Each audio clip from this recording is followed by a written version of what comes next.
I got a sad story about Richie Evans. I don't know what to tell y'all now.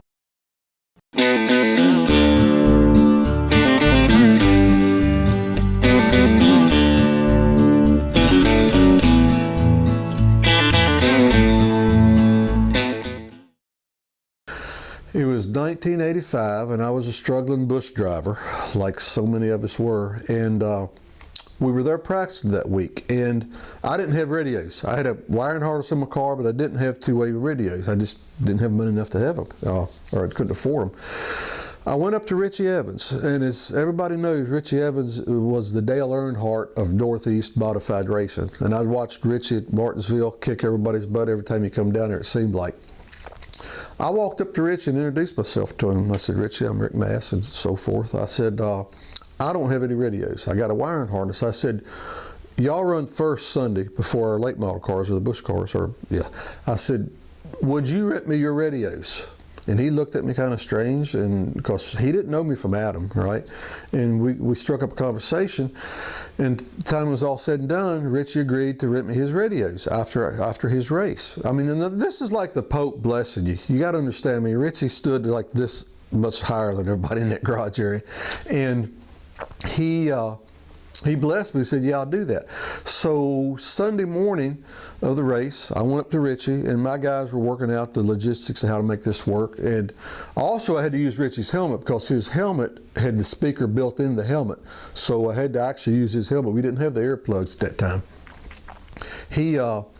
We were talking, and I said, Richie, I said, normally I'd bet on you to win this race today, but my guys said they saw you coming out of the Dutch Inn this morning at 5:30 or 4:30 in the morning. And everybody knows Richie, everybody knew Richie loved to have a good time, right? He loved to have a good time. I said, I don't know if you're coming out of the Dutch Inn at 4:30, you know, how good a shape you're going to be today. He said, oh, this is just a 250 lap race. It's no problem. It's a short race. And I kept questioning him. I think I irritated him because finally he looked at me and said, boy, let me tell you something. He says, you're only here a blink of an eye. He says, work hard, treat people right, and have fun. I'm like, okay. We run the race is over, or his race is over. We get the radios, put them in my car. I run the race. I use his helmet, the whole deal. The race is over. I go back, take his radios back to him, and I say, Richie, we had in our conversation, Richie, what do I owe you for these radios? Well, Rick, I don't know. I don't know what to charge you. He says, what do people get? I says, I'm not sure. I know people rent them, but I've never done it. I don't know what to pay you. So we talked about it a little bit, and he says, you gonna be here in the fall? I said, yep.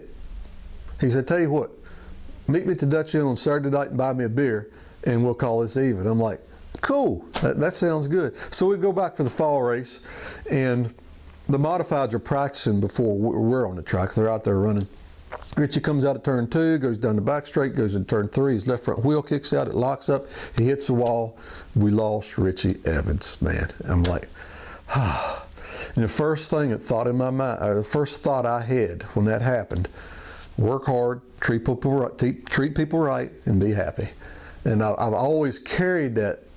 I remember Steve Burns asked me one time, Rick, why are you so happy and accessible to the reporters and people at the racetrack? I said, it's a long story, Burns. It goes back to 1985 at Martinsville Speedway, but that set the precedent for me and how I conducted myself and acted to people and wanted to react and interact with people at the racetrack. And went back to Martinsville Speedway in 1985. I don't think I ever told Burnsy what that was about, but I don't tell that story very often, but that set a precedent in me, you know, very early. It was because of Martinsville Speedway.